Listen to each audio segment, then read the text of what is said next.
Welcome back to Surviving and Thriving, where we share with you the things that we have learned as we have transitioned our family from struggling to survive disease to thriving right smack dab in the midst of it, in the hopes that something that we share with you will help you, enlighten you, and encourage you as you transition your family from struggling to survive disease to thriving right smack dab in the midst of it. Now, who is we? We is me and my family, right? I primarily do all of this, but every now and again they'll do a video and share from their perspective. So if you ever wondered who we were, we is me and my family. You can actually go back and see some videos that members of my family have did if you dig back in the archives there, right? Well, we are starting a new series called Life Lessons Learned from the Garden. I have heard so much wisdom growing up working in the garden with my grandparents, and I didn't even recognize it as wisdom as it was coming. But as life goes on and I'm growing and learning and living and experiencing more, I am now more aware than ever that they were dropping wisdom on me in the garden, and I didn't even realize it, right? And one of the things my grandfather used to say was we would sit out and literally look at the grass grow and watch the garden grow. He was teaching me to sit still before God, and I didn't even realize it. But he would say, you can learn a lot about the Lord by watching the grass grow. And so that was true. I was learning a lot about the garden and about life while watching the grass grow and didn't even know it. So if you look in your Bible and you read your Bible, you'll see that there is a lot of likening unto, right? There's comparing and contrasting and similes in the Bible. And there's a lot of parables, a lot of stories in the Bible. And we are to abstract truths for our lives from those parables, those contrasts, right? Those likenings, right? And a lot of those deal with agriculture. Wow, right? So when we're talking about life lessons from the garden, we're being biblical, right? Because the Lord was letting us know there's a lot that you can abstract about life and how to overcome and how to live this life from the garden. Now, we need this as people in life in general, but when you're dealing with chronic illness, sickness, and disease, health issues, you really need it because everything becomes amplified, right? And we need these truths to help us to overcome. You can live life unconsciously and just kind of go through it and not really learn anything. But when you're dealing with overcoming sickness, disease, and health issues, you live consciously. You have to live consciously in order to overcome. So let's go on this journey. You ready to go with me? All right. Well, we're going to dive right into harvesting, right? Now, there's a lot of aspects of harvesting that we can talk about. There's a lot from the garden we can talk about. We can't possibly cover everything, but we're going to cover some stuff, okay? So we're going to jump right into gardening, harvesting, right? Now, some people, if you don't garden, if you're not agricultural, you might think that harvest is this big thing that comes in the fall, right? A big thing that comes at different times of the year. You harvest in this big harvest. Yeah, that's true to an extent, but let's break it down a little bit more. Harvesting is a big event that comes, but there are different things that ripen and come into season at different times. And while you are maintaining and tending your garden, you will be harvesting different things at the same time. For example, tomatoes. Tomatoes are, when they're on the vine and they're growing, you're going to have different tomatoes coming up at different times. So you can have a fully ripe tomato with a little baby tomato that's still trying to grow all at the same time, right? And you can have flowers that haven't turned into fruit yet, all at the same time. So while you're tending to your tomato vine, you can be harvesting while you're tending, right? Because you got more that are coming behind, okay? Also, when you're gardening, like for example, if you're growing beets or something, you may want to grow in succession, which means that I may plant some beets today, but I may come back in 3 weeks and plant some more beets. And then I may come back 2 or 3 weeks after that and plant some more beets. Why? because my family don't eat a whole barrel of beets at one time, right? So I may plant some so that I know I can harvest and my family can eat off of this a while. And then when that's gone, I'll have some more coming up, right? And my family can eat off of that a while. And I may plant even more than what I need because at a certain time I know that I may want to preserve some beets, right? So you're constantly working and maintaining and tending your garden. At the same time, you're harvesting. You're harvesting and eating, harvesting and preserving, right? So that's important for you to know. Now, remember, as we go through this, think about your own life and how it affects you as you're overcoming sickness and disease, right? And what it means and how it translates to our life. Now, you can get so caught up in maintaining and tending, because maintaining and tending is a lot of work, right? There's always making sure that, you got enough watering, you're not overwatering, you're not underwatering. You're not giving too many nutrients, you're not making sure it has the nutrients that it needs. You don't want it to be undernourished, your soil, right? You may have extreme weather conditions, extreme cold, extreme heat, and do I shade? Do I not shade? You got all these things that you're doing to tend to your garden so that you can get a harvest in the end. And while you're doing all these things to upkeep your garden, to make sure that you're giving your vegetables and your fruits everything that it needs so you can have a good harvest, there's other things coming, like birds might be trying to come and eat your berries, right? Or other critters might be trying to get into your garden to eat the things that you're trying to produce for your family, right? There's also bugs. You'd be surprised. There's all kind of aphids and woolly white aphids and vine borers and mites and all kind of things that you'll have to deal with in your garden. And sometimes the tending, the battle is real, right? You're in full gauge battle to keep your stuff growing and to make sure you're protecting so that you can get a good harvest in the end, because there's a lot of work and a lot of time that you're putting in. You want to reap, right? Because you don't just garden willy-nilly. When you garden, you're intentional, okay? And so you have all these things that are coming.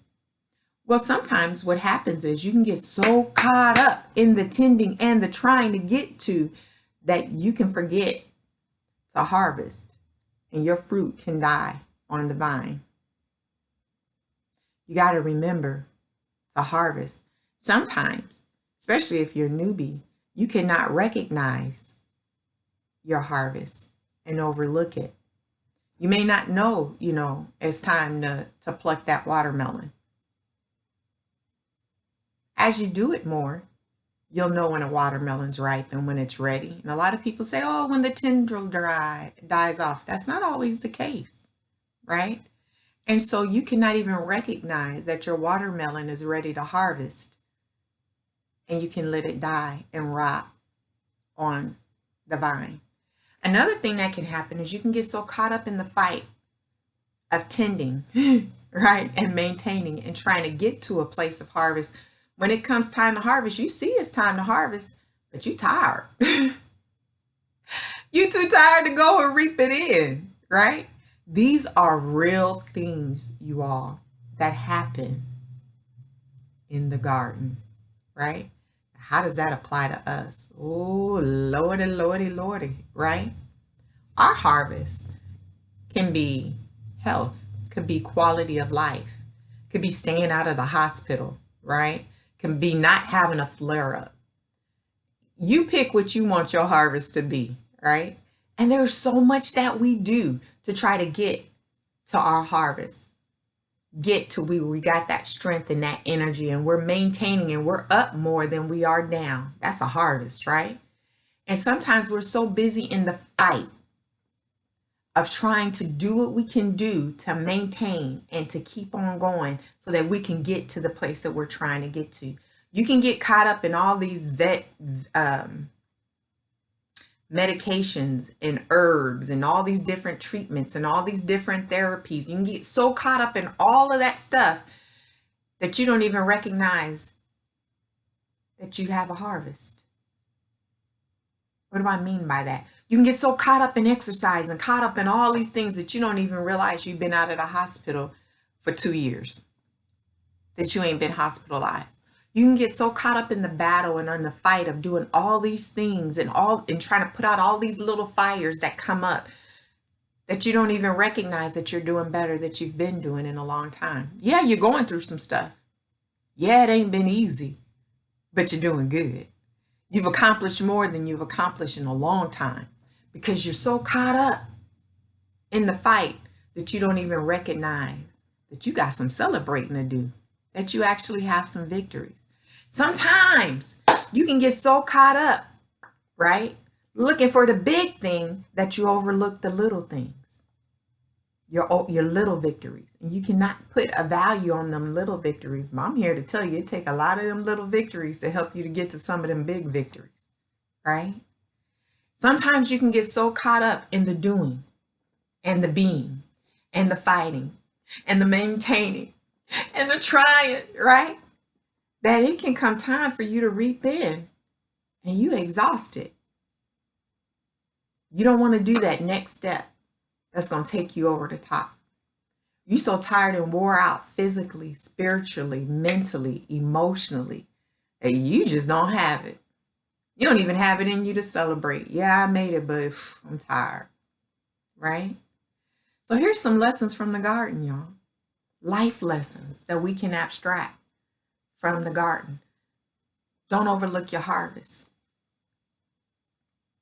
Don't get so caught up in the fighting and the tending that you forget to reap in and celebrate your hard work, right? So like an example, you can get so caught up in trying to make sure your kids get to celebrate their birthday. So you're doing all of this to make sure that their birthday is perfect. They got everything. Every I is dotted. Every T is crossed. The cake and the kids and the this and the that and the right presents and everything. And you get so caught up in trying to make sure that their birthday is going to be so great that by the time their birthday gets here, you're tired, you're worn out, you done wore your body out. You can't even go and be a part of the celebration. And you think that, well, at least they got all this stuff and you made it perfect for them. But you forgot that part of the perfectness for them is you. They need you more than that cake. They need you more than all that other stuff, right? And so sometimes you can get caught up in the trying to do that you forget you need to save some in the back pocket so that you can be. So how do we do that? Simplify your life. Simplify your life as much as possible. As much as possible. Sometimes there's some things that you might want, say for that birthday party, that you might have to be in. It ain't that necessary. Break it down to what is this really about and what's really the most important thing. What's really the most important thing? Is it the cake? Is it the matching balloons and the matching strings and all this other stuff? Or is it really the fact that, you know what, it's the togetherness and we need to be together? Because you can get so caught up in a fight in the garden that you stop enjoying it. You can get so caught up in maintaining for your family that you forget your family. You're so busy doing for them that you don't actually spend time with them, looking them in their eyes. When's the last time you sat down and just laughed with them? You can get so caught up in the fight, right? That the fight becomes so weighty and so burdensome. You done forgot and lost track of what the ultimate goal was.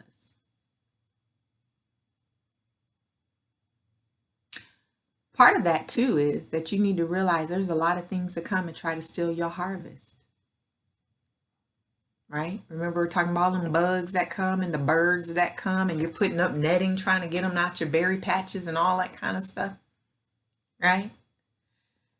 Sometimes you can forget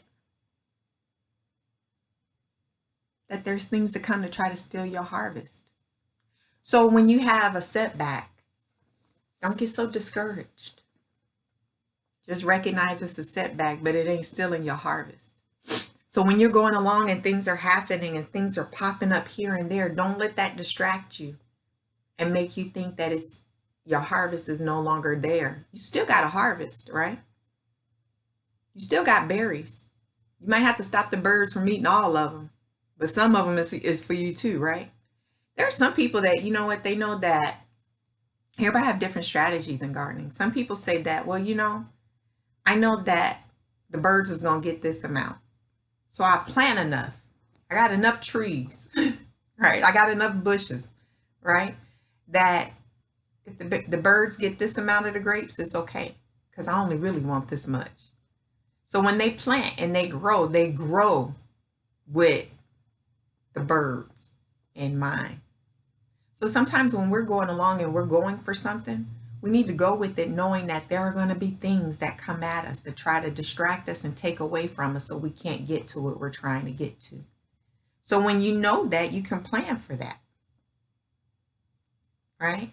People call it Murphy's Law. Anything that will happen, right?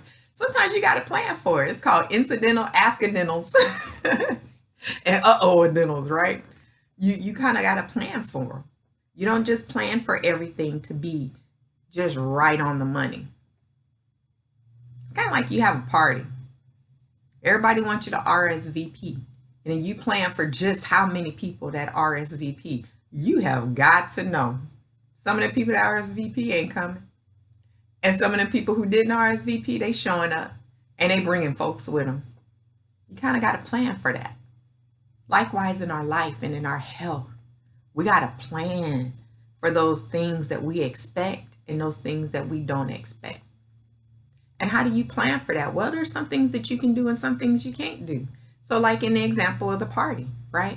Yeah, you can make the cake. But, is the cake that important for you to make? Or is it easier to just go and buy a cake?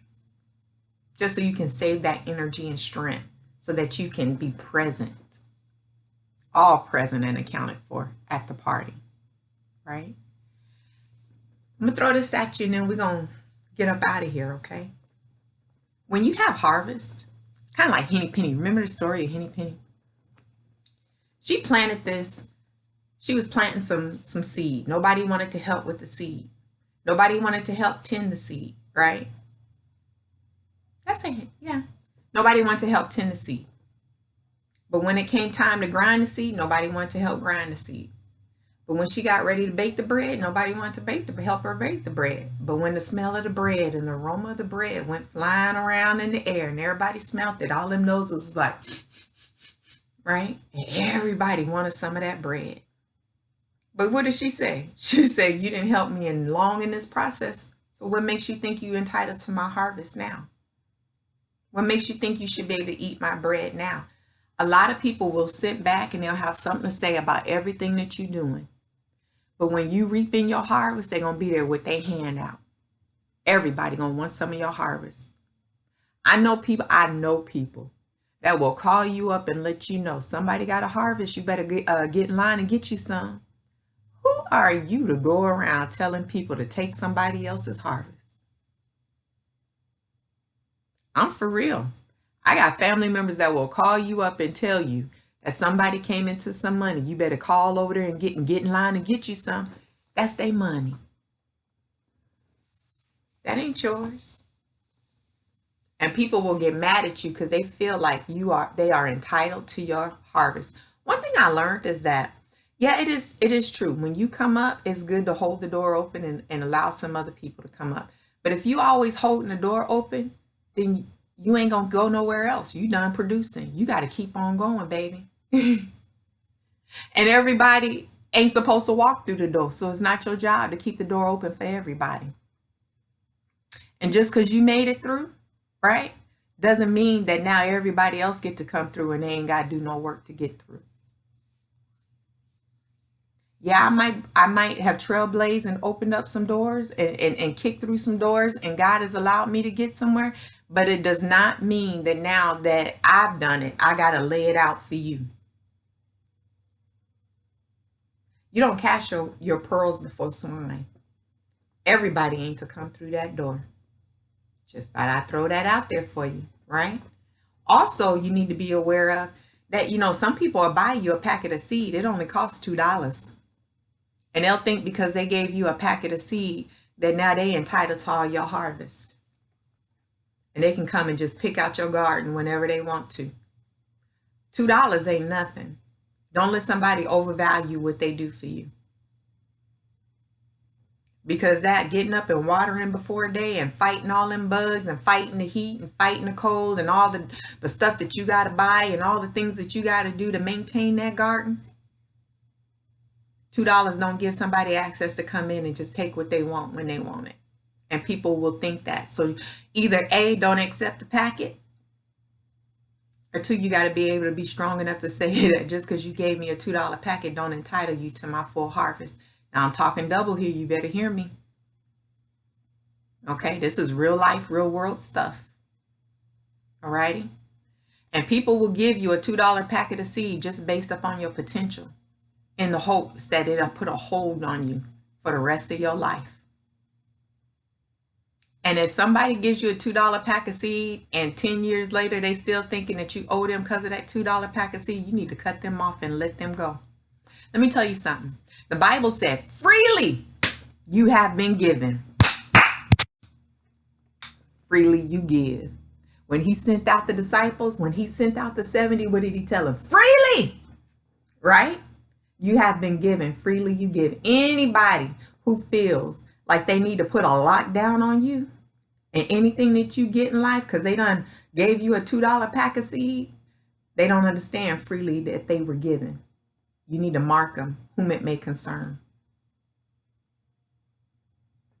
You need to mark them. And I'm going to leave it at that because if I say any more, I ain't going to be in the right place. Okay? But let you who hasn't ear to hear it here. But you need to know that. You need to be aware of that. Okay? Another thing that I found is that a lot of times people will say things like, you know, we need to help each other. And a lot of times when I find that people are saying that we need to help each other, it's people who want to glean, who want to take from your harvest, but they ain't offering nothing. Help means everybody brings something to the table. Don't mean I got to give you what I want. Another thing that I've learned is that people will come and they will mark when your harvest is. And they will come every year at that time wanting out your garden. They just pop up or they keep in touch with you every now and again because they want to get what's in your garden because they know what you got and they are not grateful. Those are called leeches. And then there are people who want to come. Now, if you decide to let people eat out your garden and you let people come and you let them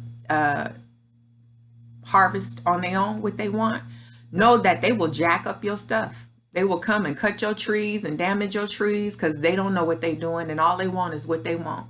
And people will come and want more and take more than what they need. So when it's your garden, you choose who you give to and how much you give to. And don't let nobody put a burden on you because they feel that they're entitled to it. All righty? So I hope something in there was helpful for you and that you were able to abstract from that and that it might help you in your life. Remember, in all things, at all times, be you. Be who God has called you to be. Do what God has called you to do. Because people may not understand it. It's not for them to understand. That's between you and God. Have a great day. Until next time. Bye.